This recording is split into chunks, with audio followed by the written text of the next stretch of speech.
Hey, I'm Luna. And I'm Sage, and this is the Grimoire by Lunary. Today, we're diving into one of the most fundamental protection practices in the magical world, the salt circle.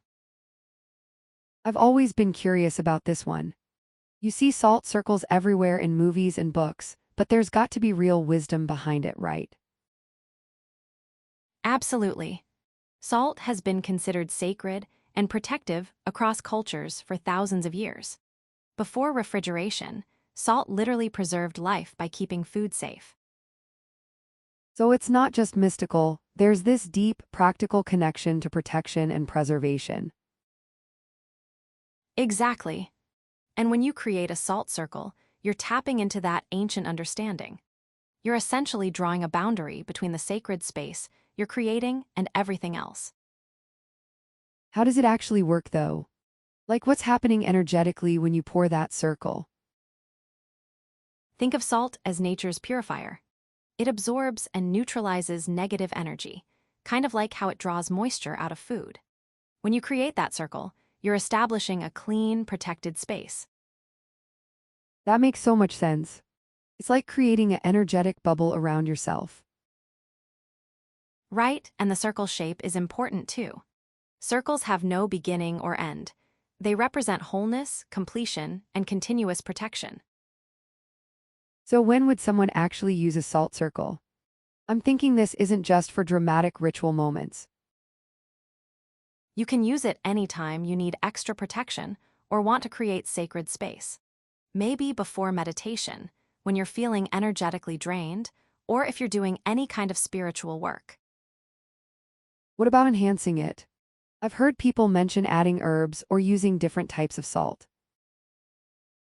Oh, that's where it gets really interesting. You can absolutely customize your salt circle. Adding protective herbs like rosemary or sage amplifies the protective energy. And what about black salt? I keep seeing that mentioned in magical contexts. Black salt is specifically for banishing negative energy.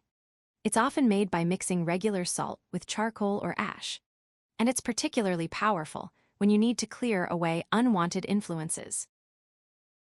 So you could use regular salt for general protection, but black salt when you really need to push something away. Exactly. It's like the difference between locking your door and actively removing someone from your space. This is making me want to try it. What's the simplest way someone could start with salt circle protection? Start small and simple. Get some sea salt or kosher salt, nothing fancy needed. Pour it in a circle around your meditation space or even just around your chair. Do you need to say anything while you're doing it? You can if it feels right, but intention is what really matters. As you pour, just focus on creating that protective boundary. Visualize the circle glowing with protective light. And how long does the protection last?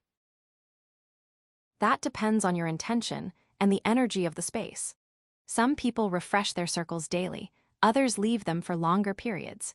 Trust your intuition about when it feels like the energy has shifted. I love how practical this is. It's not complicated, but it's this beautiful way to honor the need for sacred, protected space. And it connects us to thousands of years of human wisdom about protection and purification.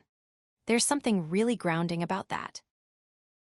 So whether you're new to magical practice or you've been at this for years, salt circles offer this accessible way to create safety and sanctity.